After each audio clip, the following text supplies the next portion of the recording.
todos, ¿cómo están? Bienvenidos otra vez a Epicentro. Esta es nuestra edición número 23 y tenemos la grata presencia de Orlando Peralta una vez más en nuestro programa, con quien vamos a conversar sobre la actualidad de lo que acontece en Bolivia. También, como siempre con nosotros, Gregorio Lanza. ¿Cómo estás, Jorge Luis? Buen día, Gregorio. Muchas gracias por la invitación al programa. Orlando, un gusto tenerte nuevamente y Jorge Luis, como siempre, compartiendo este programa y agradecer a los amigos que nos ven en el día o en la noche, en el país o en el extranjero. Bien, empecemos entonces con lo que tenemos programado para hoy. Hemos decidido colocar este título para nuestro epicentro del día de hoy. Lo llamamos así: ¿fraude o golpe? Y esa es la interrogante que vamos a intentar dilucidar en los próximos minutos. Ha pasado más de un año, prácticamente estamos a horas de empezar el último mes del año, y desde noviembre de la anterior gestión, según el titular de Página 7 lo refleja con claridad, existen heridas abiertas y dos narrativas en pugna, y esas narrativas están en esa dirección. ¿Fraude? Efectivamente, Jorge Luis, creo que este es uno de los grandes temas que se han estado debatiendo estos meses y que van a ser parte de la historia. ¿Qué es lo que ha sucedido en el último año? Y creo que Orlando ha sacado un artículo que me parece extraordinario porque es muy claro, tiene mucho sentido, pero además es consistente. Y él habla de fue rebelión, no golpe de Estado. Ese es el título del artículo que ha escrito Orlando. Y en una de las partes habla que efectivamente hubo una movilización de las clases medias y la teoría del golpe de Estado, aquí ya lo estoy citando a Orlando, la teoría del golpe de Estado para explicar la caída de Evo Morales es una suerte de contrarrelato que pretende deconstruir el relato de la rebelión ciudadana. Es decir, esta teoría del golpe de Estado buscaría anteponerse, ganar en el escenario público a la otra idea de la rebelión ciudadana. Es una disputa de relatos de lo que ha sucedido en el país. Y en ese sentido creo que Orlando es el que con mejor consistencia nos podría explicar esto que él ha escrito. Orlando, por favor. Bueno, sí, gracias, Gregorio. Efectivamente, ¿no? O sea, son relatos, obviamente, es un relato basado en la realidad, en un hecho, en un acontecimiento político, como fue la rebelión ciudadana, ya que tuvo primero en Santa Cruz y después en La Paz, Cochabamba, pero que justamente acá fue el epicentro, y que la idea era que no fue algo casual, digamos, sino que fue la explosión de un malestar social que devenía desde febrero del 2016 y una serie de acontecimientos, una cuestión también que se dio a nivel global. Diferentes ciudades del mundo hubieron manifestaciones en contra de los gobiernos de turno, ¿ya? Y una cuestión importante de esto, Gregorio, es el hecho de que el malestar social no necesariamente, en el caso de Bolivia y en otros países, no necesariamente era por una cuestión económica, sino era una malestar contra la clase gobernante por cuestiones políticas, netamente políticas. En el caso nuestro, obviamente, el no respeto de las reglas de juego como el referéndum, después lo del tribunal y, digamos, los acontecimientos que sucedieron después, las marchas que hubieron, las movilizaciones, llegando a los 21 días de paro. O sea, hay un malestar contra, de cierta manera, contra una suerte de autoritarismo y también corrupción. Creo que eso era lo predominante, ¿no? Y si no se entiende eso a partir de lo que pasó a nivel local Bolivia y en el contexto internacional, si se quiere ningunear eso o desconocer eso, creo yo que es un error, ¿no? Y a partir de ahí creo yo que hay un relato, ¿no? Es un relato de la rebelión en el sentido de explicar el presente, prever el futuro, pero a partir de lo que sucedió anteriormente, con el pasado. Y es una idea que está ahí con base en un acontecimiento político, diferentes coyunturas que se dieron, microcoyunturas, hasta llegar a esa movilización. Pero por otro lado está la idea del golpe, ¿no? Que es la que quiere asentar el gobierno y verlo esto como un golpe de Estado, a pesar de que hay características, situaciones que dicen que no necesariamente fue un golpe de Estado, porque una de las cosas claves para mí es el hecho de que la renuncia de la que correspondía, que sea la presidenta totalmente legítima y legal, que era la señora Adriana Salvatierra, ¿no? O sea, a ella nadie le dijo que renuncie, la oposición no le puso una pistola en la cabeza para que renuncie, o sea, ella correspondía. De hecho, la renuncia de ella fue sorpresiva para todo el mundo, porque yo particularmente pensaba que ella iba a ser la próxima presidenta de Bolivia hasta que haya nuevas elecciones. Por tanto, esa idea del golpe de Estado, solamente ese hecho para mí lo refuta, ¿no? Porque podría haber seguido siendo gobierno más, obviamente con otra actora política muy importante, y bueno, no se dio, hubo la cadena de renuncias, etcétera, etcétera, ¿no? Pero la idea ahora es esa, ¿no? Que el gobierno actual, que tiene el voto popular, que tiene todos los medios a disposición del gobierno, que tiene todavía una hegemonía discursiva que se conserva, predominante, que es el proceso de cambio, no es algo nuevo, es algo que se trata de conservar, remozar, obviamente, ya con este aditamento, que es la idea del golpe de Estado, ¿no? Y vender eso, ¿no? Decir, señores, fue golpe de Estado, y lo otro, neutralizarlo, deconstruirlo, y bueno, y seguir con el predominio. Por lo tanto, eso creo que hay que criticarlo, hay que dejarlo bien claro para que esta situación se aclare, y obviamente, ¿qué resulta de ello? Es lo que se plantea, ¿no? El tema de la disputa del relato de decir, no, fue golpe de Estado, no, fue rebelión por esto y estos motivos. Y creo que eso es lo que hay que dilucidar, analizar, aclarar, para poder justamente generar este marco conceptual, este marco de ideas que son las cosas que reflejan, las ideas que reflejan la realidad, ¿no? De lo que sucedió hace un año atrás. Puntualicemos entonces, Orlando, como dices, primero, no fue golpe de Estado porque aquí hubo una renuncia institucional, una renuncia de la presidenta del Senado, Adriana Salvatierra, que le correspondía ser presidenta del país. Sí. Hay dos versiones. Una que dicen fue voluntad propia, pero ella ha señalado en una entrevista y lo ha dicho también en varias reuniones con gente de afuera que posibilitaron el diálogo, que habría sido en cierta manera obligada, que era parte de la estrategia de Evo Morales para generar caos en el país, un vacío de gobierno, un vacío de poder y que abra las condiciones para el retorno de Evo Morales. Pero entonces, Gregorio, ¿obligada por quién? Ahí la pregunta, ¿no? ¿Obligada por Evo Morales? Ah, bueno, ahí está la respuesta. Por Evo Morales. Obligada por Evo Morales, porque era la estrategia de Evo generar el vacío de poder que le permita volver en hombros después del caos, la rebelión de los sectores rurales, seguidores de Evo Morales. Entonces, esa estrategia falló y empezaron a construir con mucha fuerza esta visión del golpe de Estado. Ahora, esta visión del golpe de Estado la ha construido gente vinculada a Evo Morales acá y en el exterior, pero también la han construido aquellos intelectuales, entre comillas, en el país que están articulados al MAS. Uno de ellos es este señor Molina, Fernando Molina, que ha sacado 3 artículos en El País de Madrid, donde Fernando Molina, siendo empleado del señor Doria Medina, saca el artículo diciendo que ha sido un golpe de Estado, que la contrarrevolución en Bolivia, es decir, es uno de los teóricos de eso. Y no ha habido golpe de Estado en Bolivia, es lo primero. Segundo, efectivamente ha habido un fraude en esa elección del 2019 porque a Evo Morales no le daban los puntos para llegar a la diferencia de 10% sobre Carlos Mesa. En este momento el fraude de 3, 4, 5 puntos fue relevante para intentar mostrar este triunfo.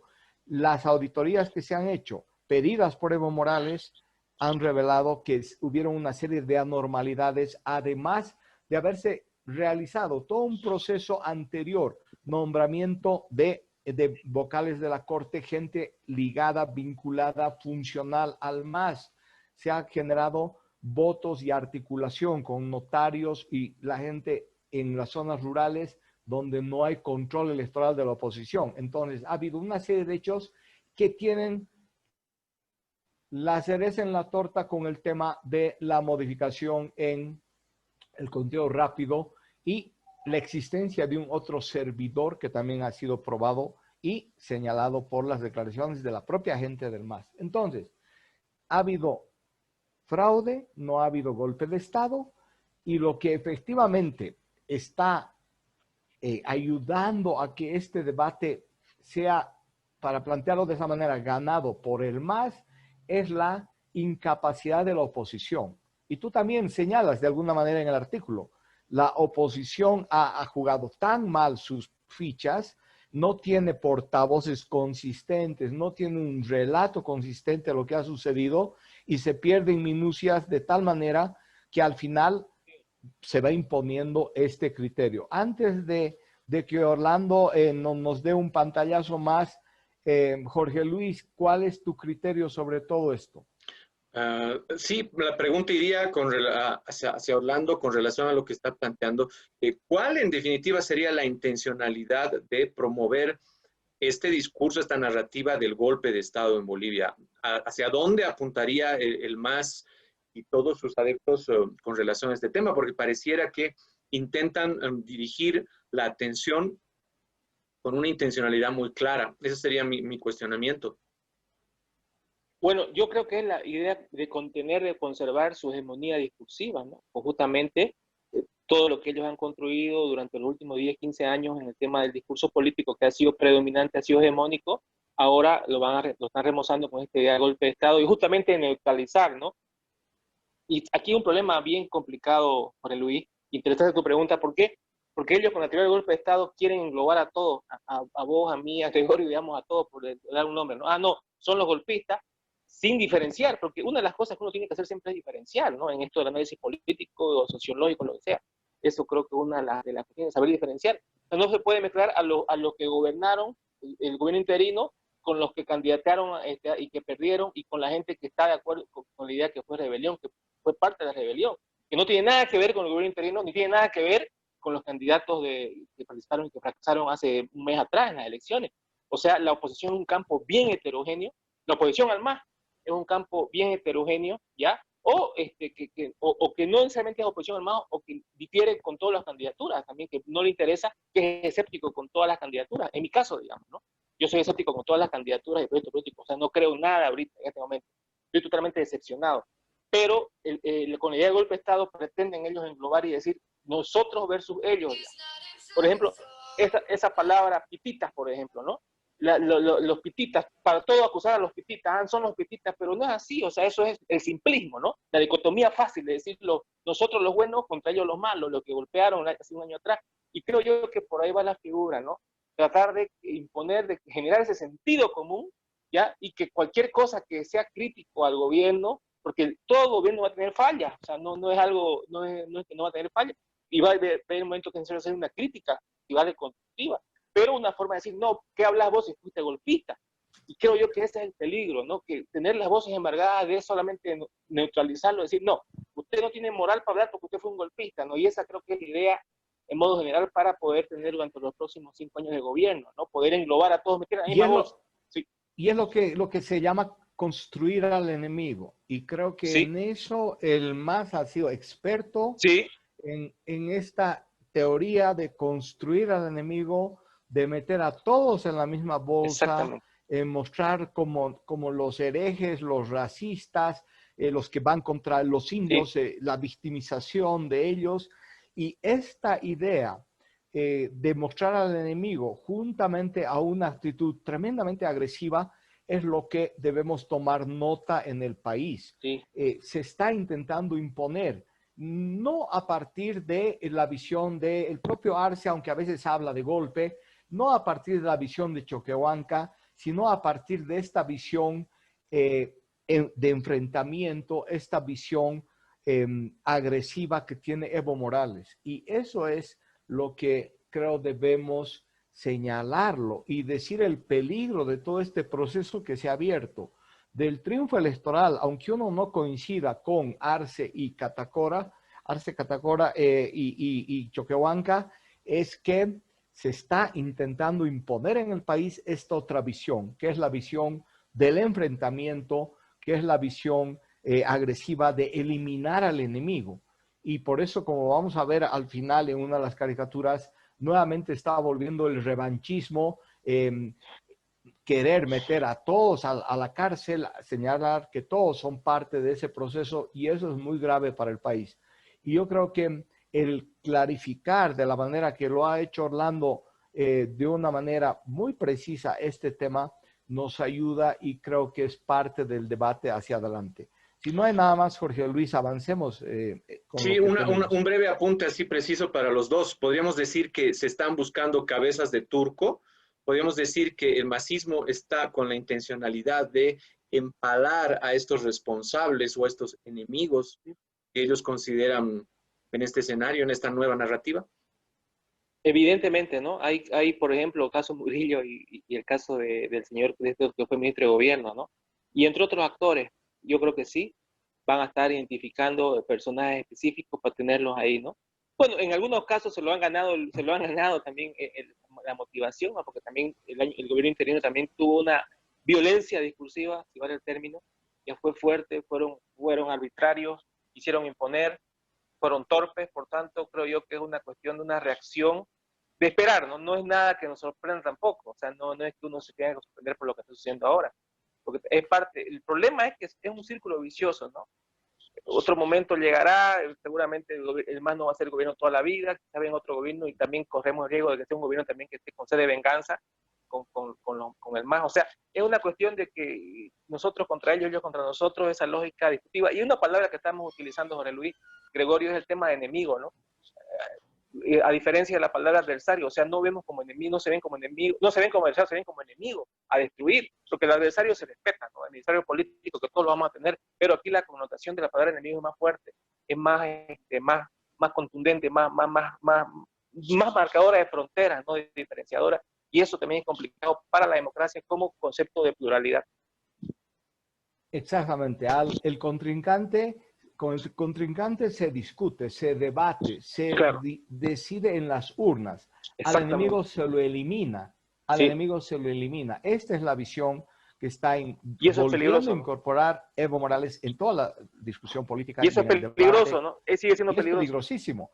Y Sí, yo coincido con lo que dices, Orlando, y una sola precisión, Jorge Luis.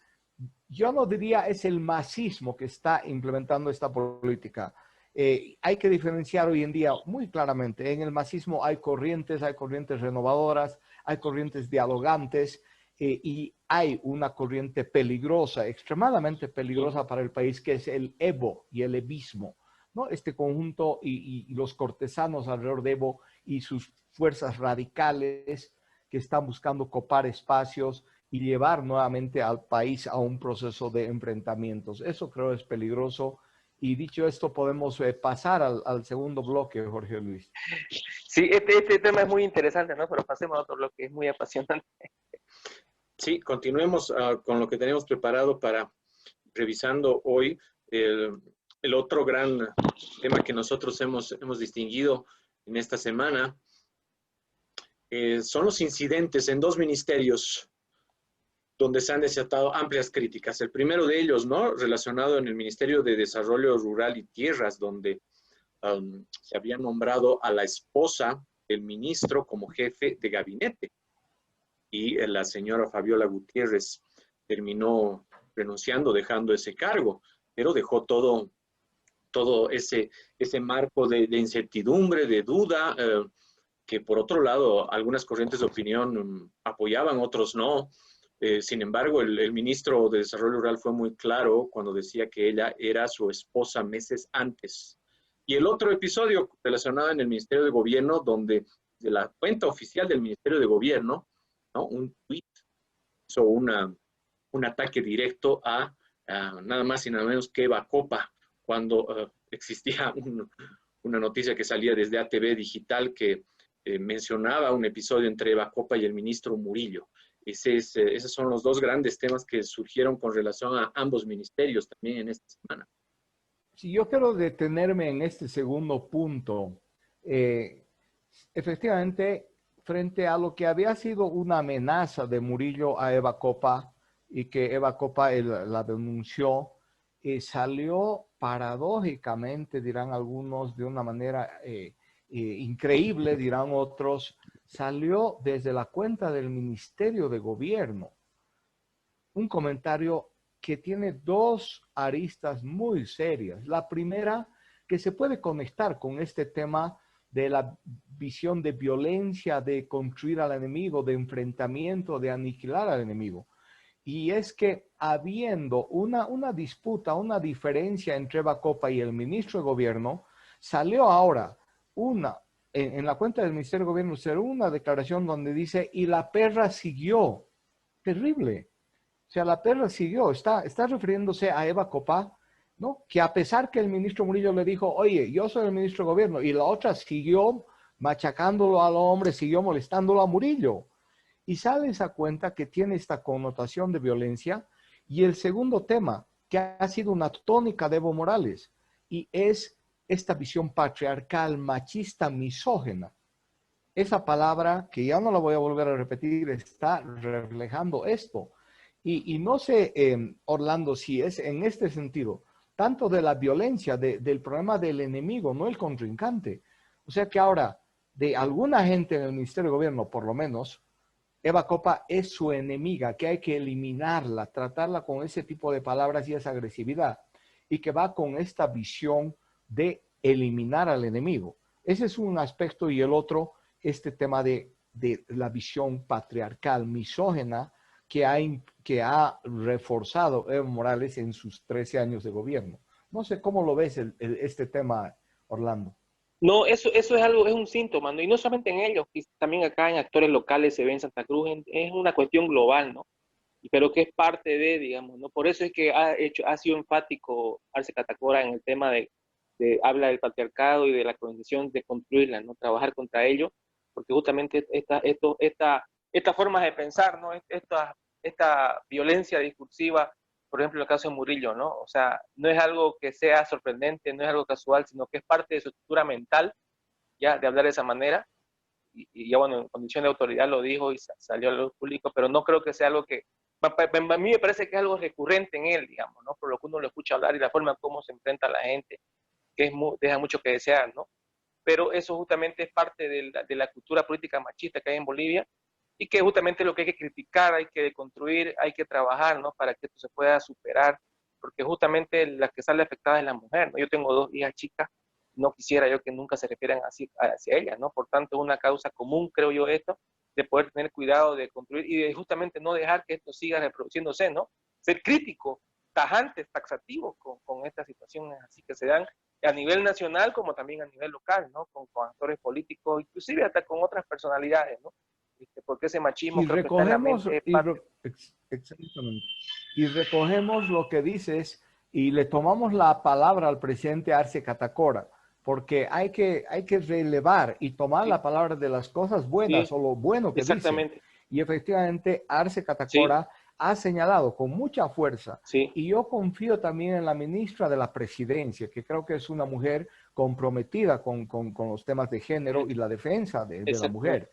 Y esperemos y ojalá y pongamos todos nuestro grano de arena para que esa visión que está impregnada, como dice Orlando y como dice Jorge Luis, en todo el país, en la cultura política en Sí, el país, ¿no? Está impregnada, eso hay que derrotar en el país, porque para que haya verdadera democracia hay que tratar a todas las personas y en especial a las Gregorio, mujeres como corresponde. agrego algo, y la violencia que implica acción. Hace 2 días atrás ha habido otro feminicidio en Santa Cruz, en Yapacaní, y está una chica embarazada. El ex marido la ha asesinado en delante de su hija de 4 años y la No, es chica está terrible. embarazada. O sea, es algo terrible porque el Es lenguaje también es terrible. acción.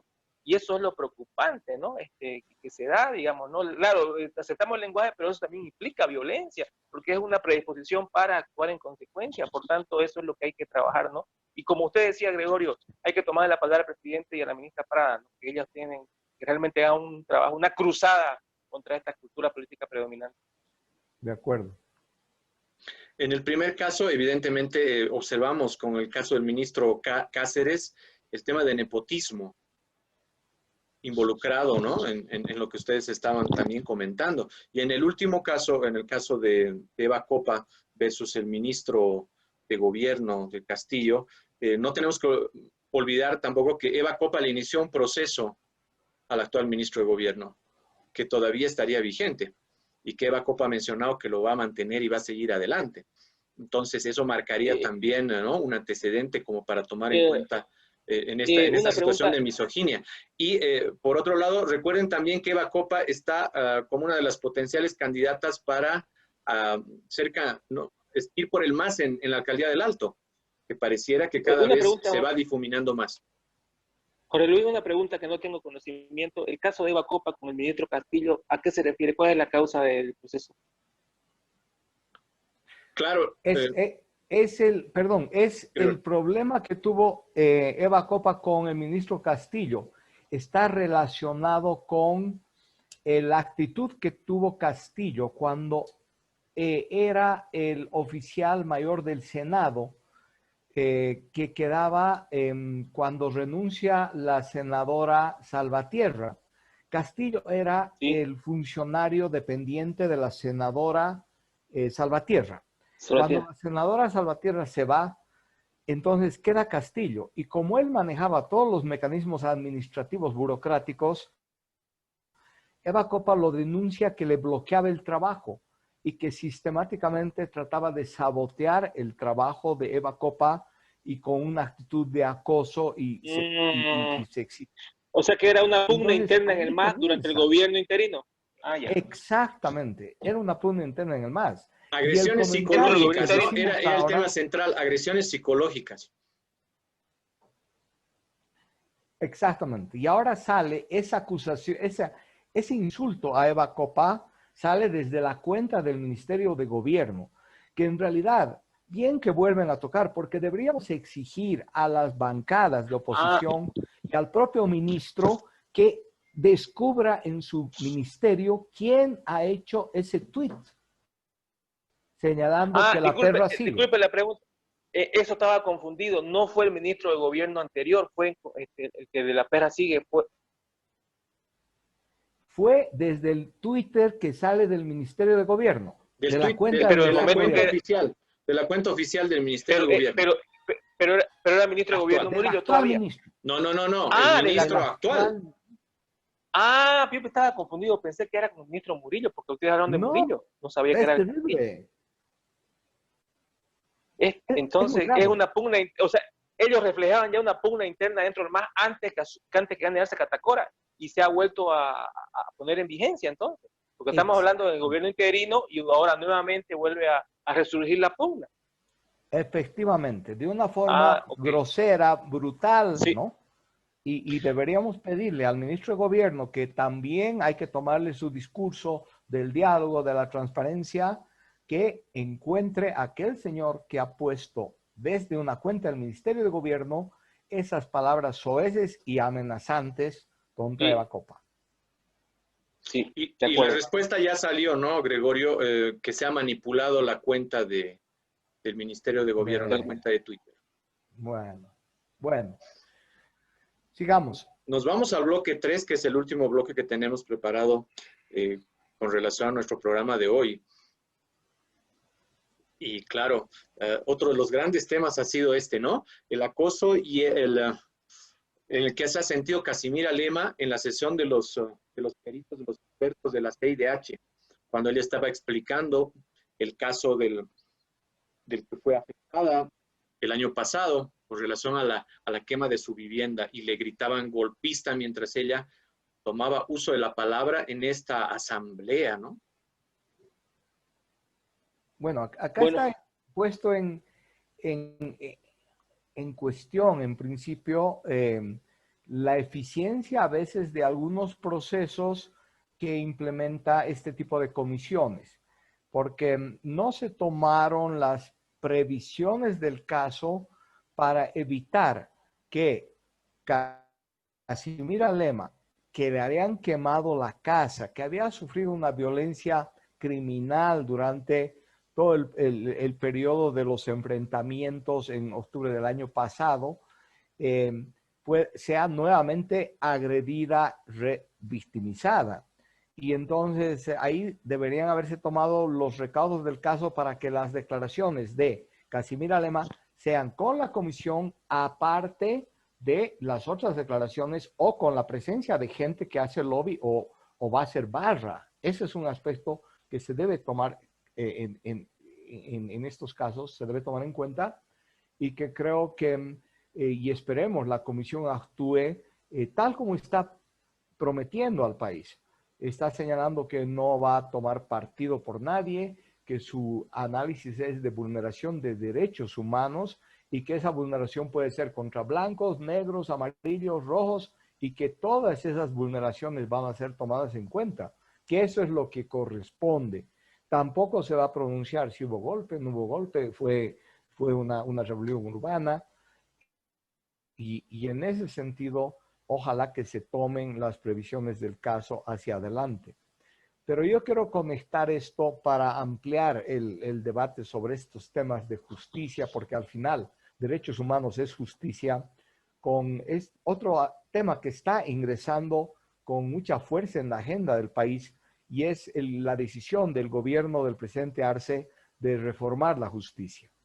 Y creo que es un paso positivo. Se ha nombrado al expresidente Belcé como cabeza o uno de los más importantes para una comisión de notables que vea la reforma de justicia, porque la única manera de evitar que se produzcan vulneraciones a los derechos, violencia, muerte, es teniendo justicia en el país y que la justicia no sirva a nadie, no esté al servicio de Evo Morales, básicamente como ha sido 13 años. Ojalá eso se cumpla. Y yo quería conectar estos dos temas porque están muy relacionados. Las muertes de Sacaba, las muertes que han ocurrido en Sencata están vinculados a que en el país no ha habido justicia. Los temas se han resuelto por la vía de la violencia, la criminalización de la justicia y eso abre el camino a más violencia. Orlando, ¿cómo ves el tema? Sí, de acuerdo, ¿no? Con el tema de Casimira Lema, porque al fin y al cabo también ella fue víctima de la violencia, ¿no? La violencia vino de los dos bandos. Por tanto, yo creo que ahí tendría los peritos, los expertos deberían ver ambas situaciones para dar sus conclusiones, ¿no? O sea, ella también fue víctima del momento, de las circunstancias, de las movilizaciones a favor del MAS y en contra de la rebelión. Por tanto, ahí está la figura, ¿no? Y con otro, obviamente, es evidente lo que usted dice, ¿no? La conexión que hay con el tema de la reforma de la justicia y de la necesidad urgente, estructural que hay de justamente hacer una reforma en este poder del Estado que está bien podrido internamente y sobre todo algo muy importante, ¿no? Que la desconfianza ciudadana hacia el Poder Judicial también es altísima. ¿Ya? Por tanto, ahí es un doble trabajo, ¿no? Que la gente vuelva a recuperar la confianza en este poder político y también que internamente sea reformado, ¿no? De acuerdo a lo que debería ser su trabajo independiente, no corrupto y que se haga justicia en todos los temas y problemas que existen actualmente para toda la ciudadanía boliviana, ¿no? Que es algo urgente para mí, no es necesario, es algo urgente. Ya, por tanto, lo veo a Rodríguez Belcé como una persona muy proba para ello. Espero que su liderazgo y su visión, su dirigencia pueda ayudar, ¿no? a hacer esta transformación tan necesaria para Bolivia. Jorge Luis.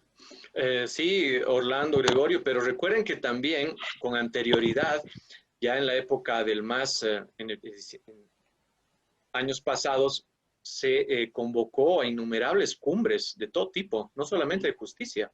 Sí. Entonces, de repente, valdría la pena comenzar a recuperar cuánto se ha avanzado con relación a esas iniciativas anteriores, ¿no?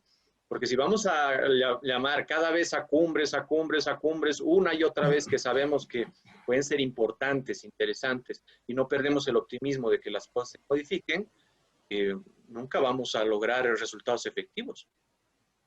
Sí. No, coincido contigo, Jorge Luis, pero con hay que recoger lo que se ha hecho, pero esta iniciativa parece muy concreta.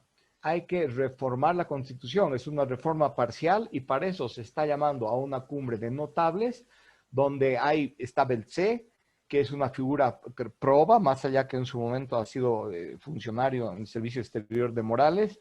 Y está también un constitucionalista como Rivera, que está más cerca a una visión opositora, así lo ha expresado siempre contra Evo Morales. Entonces, lo más importante es que haya equilibrio, que sea una comisión que trabaje el tema de la reforma de la justicia, recogiendo lo más importante y que esa justicia esté al servicio de la justicia, esté al servicio de la verdad y no de ningún partido político. Y en ese sentido creo que si avanza en ese sentido Arce y Choquehuanca va a ser un logro muy importante que el país les va a reconocer.